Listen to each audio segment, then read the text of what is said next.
Lieutenant colonel ਅਸਫੰਦ ਵਲੀ ਦੇ ਉੱਪਰ ਥੱਪੜਾਂ ਦੀ ਬਰਸਾਤ ਔਰ ਲੈਫਟੀਨੈਂਟ ਕਰਨਲ ਅਸਫੰਦ ਵਲੀ ਦੀ ਫਾਇਰਿੰਗ। ਇਹ ਇੰਨਾ ਕੁ ਟੌਪਿਕ ਵਾਇਰਲ ਹੋਇਆ ਕੱਲ੍ਹ ਦਾ ਕਿ ਤੁਸੀਂ ਸੋਚ ਨਹੀਂ ਸਕਦੇ। ਹਾਲਾਂਕਿ ਸਿਰਫ ਮਿਸ ਹੈਂਡਲਿੰਗ ਸੀ। ਅਗਰ ਕਰਨਲ ਸਾਹਿਬ ਥੋੜ੍ਹਾ ਜਿਹਾ ਖੁਦ ਤਹੱਮਲ ਕਰਦੇ। ਔਰ ਦੂਸਰਾ ਸਭ ਤੋਂ ਬੜਾ ਕਸੂਰ ਜਿਹੜਾ ਮੈਂ ਸਮਝਦਾ ਕੈਂਪਸ ਦੇ ਸਿਕਿਉਰਿਟੀ ਗਾਰਡਸ ਦਾ, ਮੁਤਲਕਾ ਪੁਲਿਸ ਦਾ, ਇਹ ਦੋਵੇਂ ਫੋਰਮ ਖਾਮੋਸ਼ ਕਿਉਂ ਸੀ? ਕਿਉਂ ਇੱਕ ਆਲਾ ਰੈਂਕ ਦੇ ਅਫਸਰ ਨੂੰ ਜਾ ਕੇ ਖੁਦ ਵਿੱਚ ਬਚਾਓ ਕਰਾਉਣਾ ਪਿਆ? ਹਾਲਾਂਕਿ ਹੋਣਾ ਤਾਂ ਇਹ ਚਾਹੀਦਾ ਸੀ ਕਿ ਕਰਨਲ ਸਾਹਿਬ ਸਿੰਪਲ ਆਪਣੇ ਆਫਿਸ ਜਾਂਦੇ ਔਰ ਕੈਂਪਸ ਦੇ ਸਿਕਿਉਰਿਟੀ ਗਾਰਡਸ ਨੂੰ ਬੁਲਾਉਂਦੇ ਔਰ ਪੁਲਿਸ ਨੂੰ ਬੁਲਾ ਕੇ ਉਸ ਹਜੂਮ ਨੂੰ ਮੁੰਤਸ਼ਰ ਕਰ ਦਿੰਦੇ।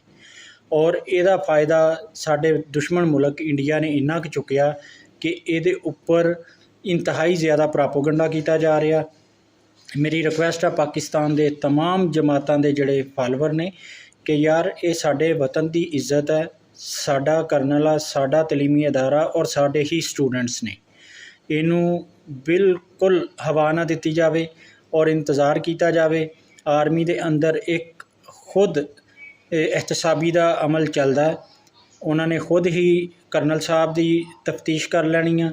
ਸਟੂਡੈਂਟਾਂ ਦੀ ਤਫਤੀਸ਼ ਇਦਾਰਾ ਕਰੇ ਤਾਂ ਕਿ ਜਿਹਦਾ ਜਿੰਨਾ ਜੁਰਮ ਆ ਉਹਨੂੰ ਉਹਦੀ ਓਨੀ ਸਜ਼ਾ ਦਿੱਤੀ ਜਾਵੇ।